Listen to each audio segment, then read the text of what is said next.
Mga bossing, ang hindi ko maintindihan kung ano pa yung ipinagmamalaki ni Rodante Marcoleta at nakukuha niya pa yung mga ganitong kataga. Pakinggan nyo. Trigger tungkol sa China.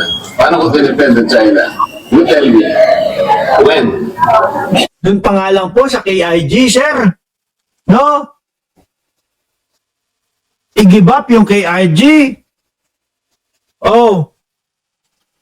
Yung mga sinasabi niya sa Senado, sir. Tapos sasabihin niyo pa sa amin yan, hey, sir, kapag ka ako tinanong mo, harapan yan, sasabihin ko sa iyo mismo, doon sa Senado mo sinabi yun. Nung kausap mo si Senator Ping Lacson. Tapos pag hiningan ako ng resibo nito, ipapakita ko yung mismo recorded do na i-give up yung KIG. Di ba?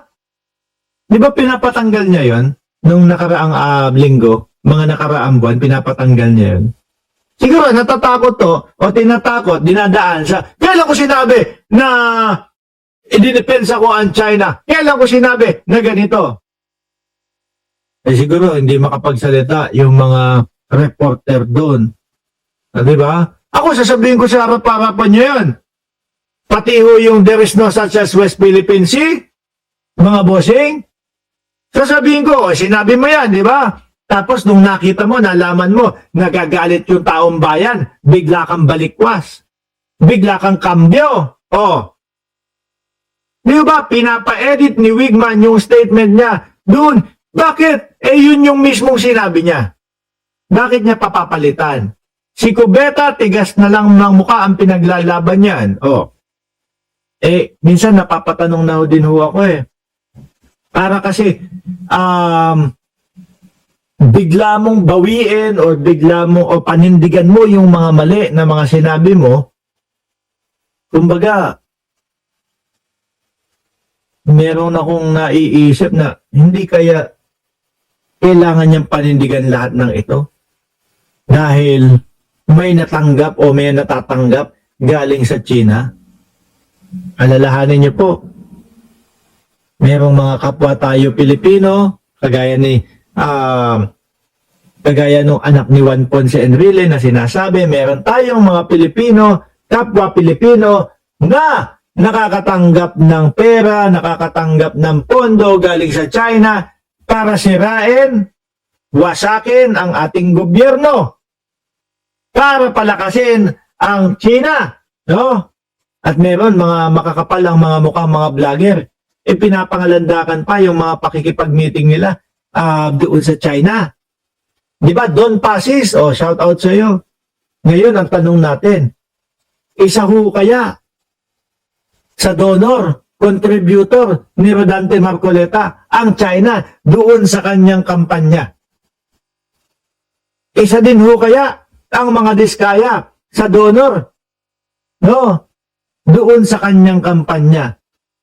Na alam nila na di kalaunan, kailangan ipagtanggol ni Rodante Marcoleta yung kanilang mga posisyon, kaya hindi isinulat ni Rodante Marcoleta yung mga donors doon sa kanyang sose. Yun ang tanong natin doon, mga kababayan. Diba? O tuloy pa, Boss Rodante. When? Well, kagalit.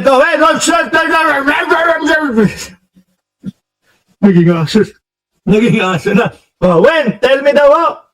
Halata naman, Boss Mark. Kaya nga, pinagtatanggol niya ang China. Diba? Ayan, si Annalyn Ando. Alam yung galawan. Diba? Yung sinabi ko, pabor sa China? When? Marami! When? Pag binalikan ko, kailan ba yung mga yon? Hindi ko kabisado. Yung petsa araw. Pero meron kaming mga recorded na lahat karamihan pabor sa China. There is no such as West Philippine Sea. Yang i-give up ang KIG. Yang pakikipagpilit mo na pag-usapan ang West Philippine Sea o yung KIG. Yang mga pag-give up na yan. Debate. Tara sabihin ng China, doon nga sa Pilipinas, mismo sa Senado pa nila, pinag-uusapan na hindi sila sigurado kung kanila yung isla na yon. Di ba? Ano sasabihin ng China? Tingnan niyo po, international, no? Buong mundo, tingnan nyo ang Pilipinas, sila mismo, doon pa mismo sa Senado nila, nagtatalo-talo sila. Hindi nila wari o hindi nila alam kung kanila ba talaga yung mga isla na yon. Tapos ang claimant, kiniklaim ng China kanila. Pwede pong gamiting laban sa atin yung mga pag-uusapan diyan sa mga ipinupush ni Marcoleta na mga debate-debate ho. Yan ang gusto nilang mangyari. Kahit na katiting na pag-uusap lang po diyan, ay mga bossing, talo tayo diyan. Kaya ano sabi ni Senador Ping Lacson? Wala akong pakialam. Ayokong pansinin si Marcoleta. Kasi igigiit na naman niya na ang China ang may karapatan doon sa West Philippine Sea. Di ba? Yun yung sinabi ni Ping Lacson. Tama ho yun. Walang dapat pag-usapan, mga bossing. Walang dapat pag-usapan. Yung mga KIG, merong mga kababayan nakatira doon. Itinataas ang bandila ng Pilipinas.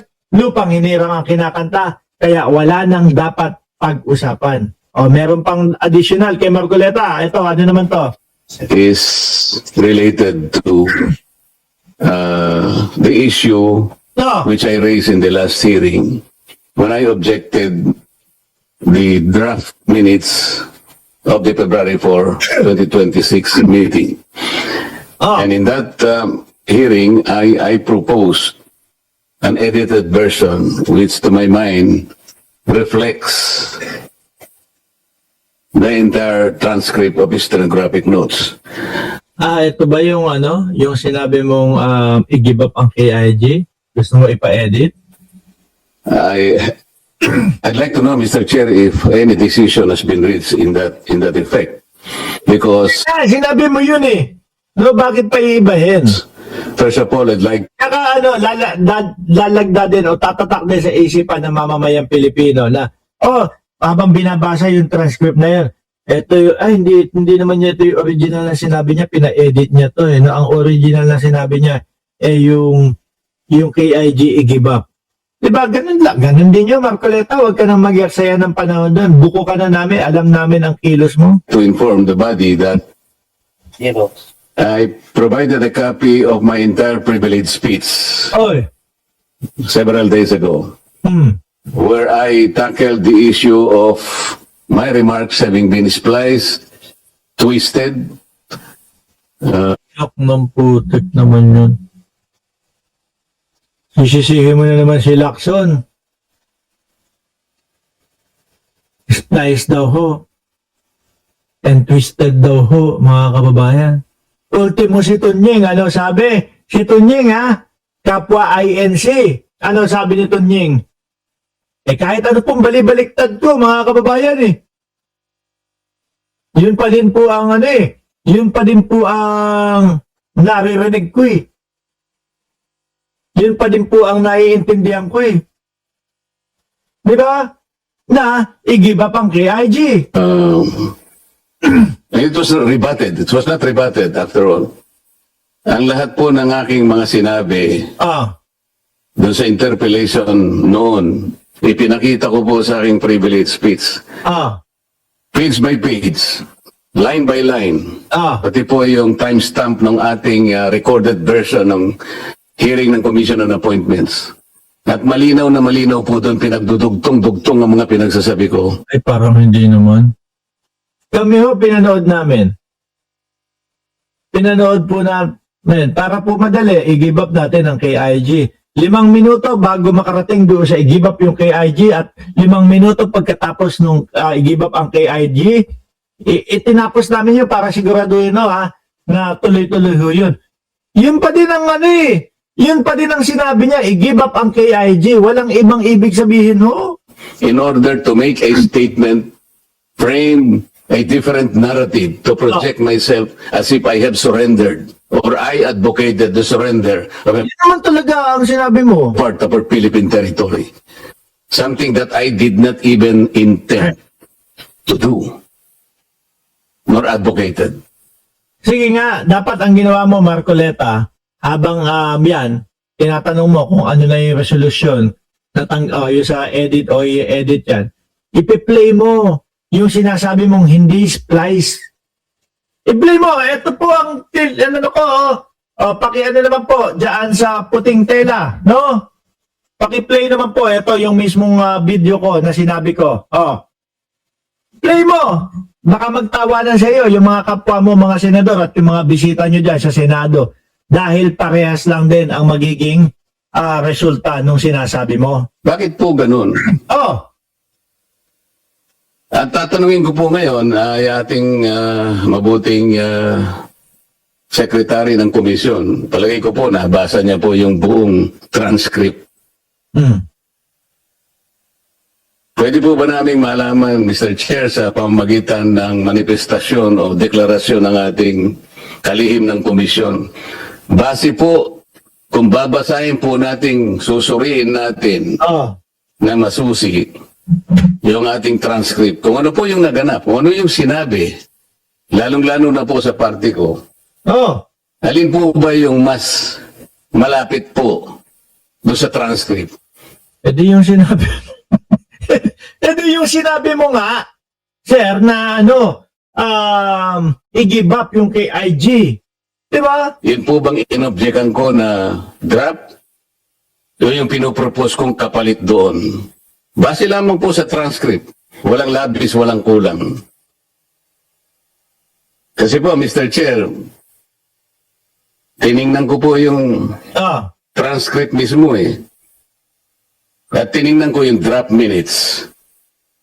Meron pong lumilitaw doon ng mga salita. Halimbawa, sa page 8 po ng first draft natin, may nabanggit po na Father of Maritime Education, Tomas Cloma. Ito na naman, ipipilit niya na naman si Tomas Cloma hindi daw po, may sinasabi sila o may sinasabi siya na kumbaga si Tomas Cloma hindi yata manlalayag or whatever. No? Wag na natin pakinggan yan, mga boss.